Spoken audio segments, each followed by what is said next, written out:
Olá, que bom ter a sua companhia para mais uma análise aprofundada. Olá. Hoje a gente mergulha num dilema que, olha, tira o sono de quem empreende no Brasil. E como tira? Por que tantas pequenas e médias empresas, que são a espinha dorsal da nossa economia, morrem tão cedo? Uhum. Para investigar isso, a gente tem em mãos o livro O Herói Não Precisa Mais Existir, do Felipe Dantas, que propõe uma mudança bem radical de mentalidade. E essa investigação precisa ser urgente. O livro já começa com, um soco no estômago. Já.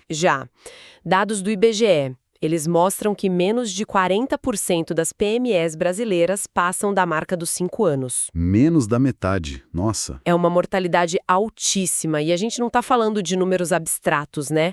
As PMEs representam quase 30% do PIB. É muita coisa. E a maior parte dos empregos formais.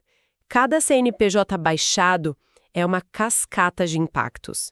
São famílias sem renda, fornecedores que perdem clientes, uma comunidade que perde vitalidade. E essa angústia não está só nos dados. Está na cabeça de quem lidera. Totalmente. Tem uma pesquisa recente da PwC, a CEO Survey 2024, que trouxe um número que, olha, me deixou pensando. Qual foi? 41% dos CEOs no Brasil acham que suas empresas não sobrevivem à próxima década. 41! Nossa! Se continuarem como estão, né? É quase metade. Eles se sentem encurralados por uma tempestade perfeita. Economia instável, câmbio, a guerra por talentos. Clientes que mudam de ideia a cada minuto. Exato. E aí, diante dessa pressão toda, qual é a resposta mais comum que a gente ouve? Uma palavra mágica. Agilidade. Agilidade. A empresa precisa ser ágil. O problema, e o livro aponta isso com muita precisão, é o que essa tal de agilidade se tornou na prática. E o que ela se tornou? Porque, na teoria, parece a solução ideal. Na teoria, sim, mas na prática, em muitas PMEs, a agilidade virou sinônimo de correria, de improviso. Ah, sei. É a famosa governança de Zap. O financeiro manda uma foto da conta no vermelho, o dono responde com um áudio de 2 minutos que ninguém entende direito e pronto, uma decisão estratégica foi tomada. Vira uma desculpa para não criar processo, para não padronizar. Entendi. A empresa se orgulha de apagar incêndios todo dia, mas esquece que viver apagando incêndios significa que tem algo errado na construção, né? É uma agilidade reativa, que não constrói nada para o futuro. É a agilidade como uma armadilha. Entendi. Então, se essa não é a saída, o livro aponta para a governança corporativa. Isso. Mas aí entra meu ceticismo, imagino que o de muita gente. Governança não é aquela coisa cara, cheia de regras, comitês, feita para empresa gigante da bolsa. Exato. Como que isso se encaixa na realidade de uma empresa com, 50 funcionários? Essa é a principal barreira. É o primeiro mito que o livro se propõe a derrubar. A palavra governança assusta. Mas se a gente traduzir para o português do dia a dia, significa algo muito simples. Que é? Criar regras do jogo claras para o negócio. É só isso. Gosto. Regras do jogo claras. É definir como as decisões importantes são tomadas, quem tem poder para quê, como alinhar os interesses que quase sempre entram em conflito, sócios, família, o negócio. E o ponto crucial. Qual? Como fazer a empresa depender menos da figura do fundador. O que o livro argumenta é que a centralização excessiva no herói trava muito mais a empresa do que um bom sistema de governança. Faz todo sentido. E quais seriam os fundamentos, os pilares, para construir essas regras? O livro se baseia nos princípios do IBGC, certo? O Instituto Brasileiro de Governança Corporativa. Isso. O IBGC define 5 pilares que funcionam como o alicerce. O primeiro é a integridade. Ok. Na prática, é ter certeza de que as decisões buscam o melhor para a empresa e não para o bolso de um único sócio. É não ter o famoso caixa 2 ou aquele parente que ganha sem trabalhar. O que, infelizmente, é comum. Muito. O segundo pilar é a transparência. Chega de operar no escuro.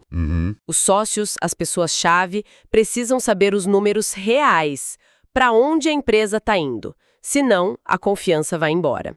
O terceiro é a equidade. Equidade. Tratar todos os envolvidos de forma justa, sem privilégios. sócio minoritário, funcionário, cliente. O quarto é a sustentabilidade. Que não é só meio ambiente, né? Não mesmo. Hoje é pensar no impacto na comunidade, na reputação a longo prazo e, por último, accountability. Uma palavra difícil. Mas a gente pode traduzir como responsabilização. É simplesmente saber quem responde pelo quê, se as vendas caíram, quem é a pessoa responsável por analisar e apresentar um plano.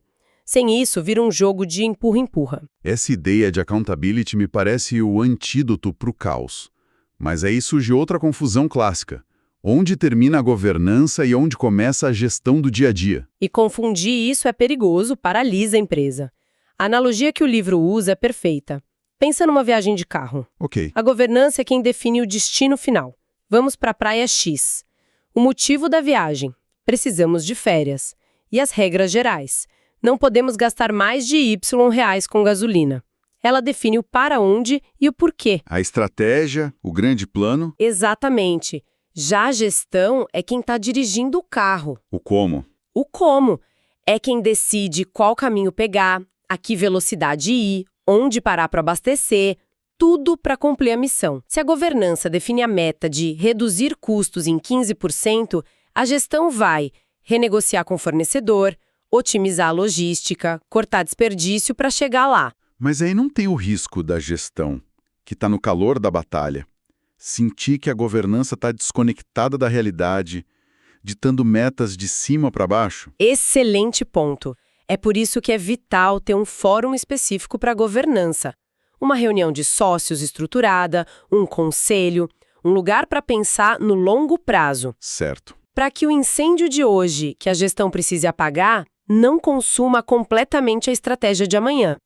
E a gestão precisa participar, trazer a realidade do campo para a mesa. A comunicação entre os dois é que evita essa desconexão. A teoria é perfeita, mas eu imagino um dono de PME ouvindo isso e pensando: fácil falar, não tenho tempo nem dinheiro para isso.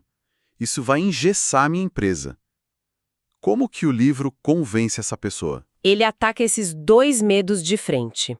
Primeiro, o de engessar. O que engessa uma empresa de verdade é a informalidade. O caos. Exato. É a decisão que depende do humor do dono, o funcionário que não sabe a quem responder, a briga entre sócios porque as regras nunca foram combinadas. A governança, ao criar clareza, na verdade destrava, acelera as decisões. E o custo? Sobre o custo, a premissa é: tem que ser proporcional. Uma PME não vai copiar a estrutura da Petrobras. É como a ESG, você não copia o plano da Klabin. A chave é a materialidade. Começa com o básico, com o que dói mais. Entendi. Caro, de verdade, é o custo de não ter regras. É o preço de uma briga de sócios que destrói a empresa. Algo que um simples acordo de sócios poderia ter evitado. O livro tem uma frase ótima sobre isso. Qual? Empresa tem necessidades e não vontades. Empresa tem necessidades e não vontades. Forte. Ok. Superados os medos, vamos virar a moeda. Se o dono da PME compra a ideia, qual é o prêmio? O que se ganha no final? Os ganhos são muito concretos. O primeiro, talvez o mais óbvio, é acesso a capital. Dinheiro. Dinheiro. Bancos e investidores odeiam incerteza. Uma empresa com regras claras é vista como menos arriscada. Isso significa crédito mais fácil e mais barato. Certo. O segundo, a redução de riscos internos. Fraudes, problemas trabalhistas e, o principal, o risco da sucessão. O que acontece se o fundador, o herói, adoece? A governança prepara a empresa para esse momento. E o interessante é como esses benefícios devem se retroalimentar, imagina. Exatamente, eles criam um ciclo virtuoso. A redução de riscos melhora a eficiência operacional, porque com papéis e processos claros o retrabalho diminui. O bate-cabeça? O bate-cabeça. Isso, por sua vez, melhora a reputação da marca, o que ajuda a atrair clientes e também os melhores talentos. Que não querem trabalhar no caos. Ninguém quer. E tudo isso culmina no maior benefício de todos, a longevidade. Aumenta-se drasticamente a chance da empresa prosperar por gerações. Entendi. A governança cria essa longevidade. Mas, na prática, como essa infraestrutura é construída? Por onde uma PME começa? O livro é categórico. O alicerce de tudo é a cultura organizacional. A cultura? Não adianta ter um manual lindo na gaveta se o jeito de fazer as coisas por aqui é outro. Lembra da frase do Peter Drucker? A cultura come a estratégia no café da manhã? Clássica. É a mais pura verdade. A arquitetura da governança, então, é a combinação dessa cultura com as pessoas, os locais de decisão e, claro, as ferramentas. Certo. Ferramentas. O livro lista umas 25, o que pode assustar. Se a gente fosse montar um kit básico de sobrevivência em governança, o que ele teria? Um bom ponto de partida, o essencial mesmo, incluiria 4 coisas. Primeiro, o acordo de sócios. O mais importante. O mais importante é a certidão de casamento da sociedade.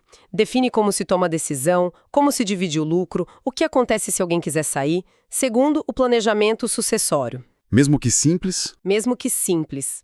Quem pode assumir se o líder sair? Terceiro, para empresas familiares, o protocolo de família, que separa as regras da família das do negócio. E quarto, a criação de um conselho consultivo. Ao conselho. Um fórum para discutir o futuro sem a contaminação das urgências do dia. Além desse kit, o livro dá um status especial para 2 ferramentas que ele chama de transversais: planejamento estratégico e valuation. Por quê? Porque elas conectam tudo. O valuation, que é calcular quanto a empresa vale, não serve só para quem quer vender. É uma ferramenta de disciplina. O livro sugere uma mentalidade. Qual? Construa sua empresa como se fosse vendê-la um dia, mesmo que não queira. Isso te força a ter números organizados, a pensar no que gera valor de verdade. Entendi a lógica. O estratégico é a ponte entre a governança e a gestão. Ele garante que as ações do dia a dia estejam alinhadas com os objetivos de longo prazo. E aí entram aquelas siglas famosas, né? Exatamente. Métodos como os OKRs, que são os objetivos e resultados-chave, ou os mais tradicionais KPIs, os indicadores. O importante é ter um painel de controle que mostre se o carro está indo na direção certa. Você mencionou o conselho consultivo, e o livro parece dar um destaque enorme a ele. Chama de Fórum de Maturidade. Por que tanta ênfase? Porque ele ataca a doença mais comum do empreendedor, a solidão do poder. Boa. O dono da PME, muitas vezes, não tem com quem debater de verdade. A equipe pode ter medo de discordar. O conselho traz olhares de fora, gente experiente, independente. Alguém para questionar. Para validar ideias e principalmente para cobrar resultados de um jeito que ninguém lá dentro ousa fazer. E o conselho não tira o poder do dono, a decisão final é dele, mas qualifica e muito essa decisão. Mas deve ter um jeito certo e um jeito errado de fazer isso, né? Com certeza. E os erros são comuns. Criar o conselho na hora errada, antes de ter o mínimo de organização. Ou o erro clássico, montar um conselho de amigos, gente que só vai concordar com o dono. Um conselho que não serve para nada. Para nada. Outro erro é não ter disciplina, não ter pauta, não registrar as decisões em ata. Sem método, vira só um bate-papo caro. Fica claro que é um passo fundamental para a empresa deixar de ser a sombra do dono. E como seria a jornada de implementação disso tudo? Parece um projeto gigantesco. O segredo é não encarar como um projeto com data para acabar, mas como um processo contínuo. Um amadurecimento. Sugere um caminho de 6 passos. Começa com a intenção genuína dos líderes. Sem isso, nada acontece. Depois, um diagnóstico honesto para saber onde a empresa está. Uma fotografia do momento. Isso, uma fotografia. O livro menciona ferramentas como Governance Snapshot. O terceiro passo é a definição de objetivos claros. A partir daí, a estruturação, usando algo como Governance Roadmap Builder, que ajuda a priorizar as iniciativas. E, por fim, a implementação e o aprendizado contínuo. É um ciclo. Gosto dessa abordagem faseada. Torna um desafio menos assustador. E olhando para o futuro, para onde a governança de PMEs está caminhando? O livro aponta algumas tendências inevitáveis. A inteligência artificial vai se integrar cada vez mais à estratégia, o que vai exigir governança de dados, de algoritmos. Uhum. As exigências de ESG e regulação vão chegar com mais força. A busca por resiliência vai forçar a descentralização do poder, decretando o fim do modelo do herói solitário. Faz sentido. A diversidade nos times vai virar vantagem competitiva real e, paradoxalmente, em meio a tanta tecnologia, veremos uma maior humanização, com foco em propósito. Mas a tendência final é a mais importante. Que é? A accountability humana. No fim do dia, mesmo com a IA tomando decisões, a responsabilidade final será sempre das pessoas. Chegando ao final da nossa conversa, a mensagem central do livro O Herói Não Precisa Mais Existir fica muito clara. O modelo do fundador genial, que carrega a empresa nas costas, pode até funcionar no início. Só no início. Mas ele não constrói um negócio feito para durar. A governança é essa infraestrutura invisível que permite à PME escalar, transformar intuição em método e o carisma pessoal em uma cultura forte. Perfeito. E para quem ainda tem dúvidas, a analogia final do livro é irrefutável. Pensa na área comercial de qualquer empresa. Para vender bem, ela precisa de processo, meta, indicador. Uma governança comercial. Exato. Ninguém aceitaria que a área que gera receita opere no puro caos. A pergunta é, se a parte mais vital da empresa precisa dessa disciplina, por que a empresa inteira não precisaria? É um raciocínio difícil de contestar. A falta de governança geral cria elos fracos na corrente. E como qualquer engenheiro sabe, a corrente é tão forte quanto o seu elo mais fraco. Isso nos deixa com uma provocação final, então. Sim. A perenidade de uma empresa não acontece por sorte. Ela é um ato de design, de construção, de método. E isso leva a uma reflexão sobre legado. Que seria? Talvez o maior legado que um fundador ou fundadora possa deixar não seja construir com uma empresa que dependa dele para sempre, sabe? Se tornando insubstituível. Talvez o verdadeiro ato heróico seja o oposto. Que é? Construir algo tão sólido, com regras tão claras e uma cultura tão forte que continue a prosperar e a evoluir muito tempo depois da sua saída. O herói pode finalmente descansar, porque a obra continua viva por conta própria. Uma reflexão poderosa para encerrar. Agradecemos a companhia e até a próxima.